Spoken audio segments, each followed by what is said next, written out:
रहस्यमय पाइन पेड़ों से घिरे, धुंध से ढके छोटे से कस्बे ब्लैकथॉर्न के बीचों बीच एक जर्जर विक्टोरियन हवेली खड़ी थी।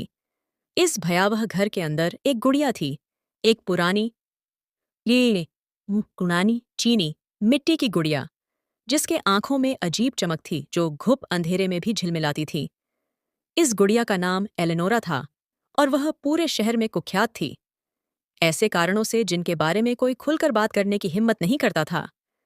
प्राचीन वस्तुओं की शौकीन लिडिया इस शापित गुड़िया की दंत कथाएं सुनकर ब्लैकथॉर्न पहुंची थी।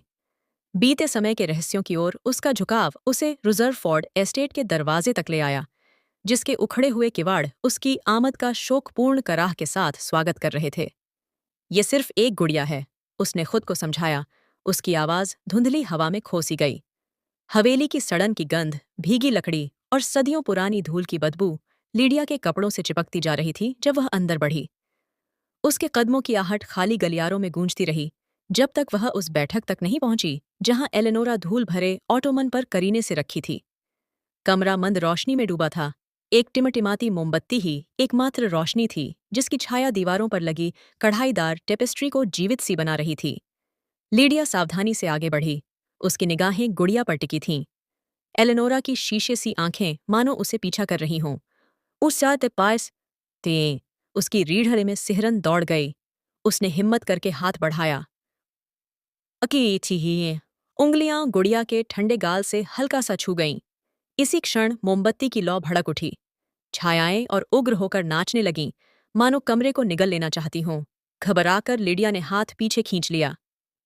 उसे लगा कि शायद गुड़िया किसी भी पल जीवित हो उठेगी। सच्चाई जानने के लिए दृढ़ होकर लिडिया ने उस हवेली में रात बिताने का निर्णय लिया। उसने पास की लाइब्रेरी में अपना सामान जमा लिया, जहां पुराने किताबों की खुशबू टूटी खिड़कियों से आती रात रानी के फूलों की महक से मिलकर अजीब सा माहौल बना रही थी। 12 बजते ही दूर कहीं से हल्की, नियमित टकटक की आवाज सुनाई दी। लिडिया टॉर्च को कसकर पकड़े उस आवाज की दिशा में बढ़ी। उसके दिल की धड़कन तेज होती गई। हर धड़कन उसके डर के साथ तालमेल बैठा रही थी। आवाज उसे वापस बैठक में ले आई। टॉर्च की रोशनी में ऑटोमन खाली दिखाई दिया। एलेनोरा गायब थी। घबराहट में उसने चारों तरफ नजर दौड़ाई। तभी उसकी नजर खिड़की के पास रखी कुर्सी पर पड़ी। गुड़िया अब वहां बैठी थी, मानो बाहर देखते हुए। लिडिया झट से आगे बढ़ी, किसी तर्कसंगत कारण की उम्मीद में। लेकिन जैसे ही वह पास पहुंची, कुर्सी खाली थी। एक ठंडी लहर उसके पूरे शरीर में दौड़ गई। गुड़िया अब पियानो पर बैठी थी। उसकी लेस वाली पोशाक पर जरा भी धूल नहीं थी। दीवारों से फुसफुसाहटें रिसने लगीं, पहले मंद फिर तीव्र होती हुईं। जाओ जाओ। कांपती लिडिया ने खुद को संयत करने की कोशिश की। खतरा समझते ही उसने तय किया कि सुबह होते ही वह यहां से चली जाएगी। जैसे ही वह अपना सामान लेने मुड़ी, उसे एक फुसफुसाती डरावनी हंसी सुनाई दी। अब एलेनोरा किताबों की अलमारी पर बैठी थी, उसका सिर एक ओर झुका हुआ, मानो लिडिया का मजाक उड़ा रही हो। आकुल होकर लिडिया ने गुड़िया को उठा लिया, उसे हमेशा के लिए खत्म करने की ठान कर। लेकिन जैसे ही उसने उसे पकड़ा, एक तेज झटका उसके शरीर में दौड़ गया।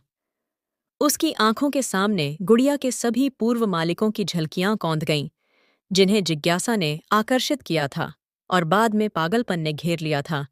चिल्लाते हुए लिडिया ने गुड़िया को जमीन पर गिरा दिया। वह चकनाचूर हो गई।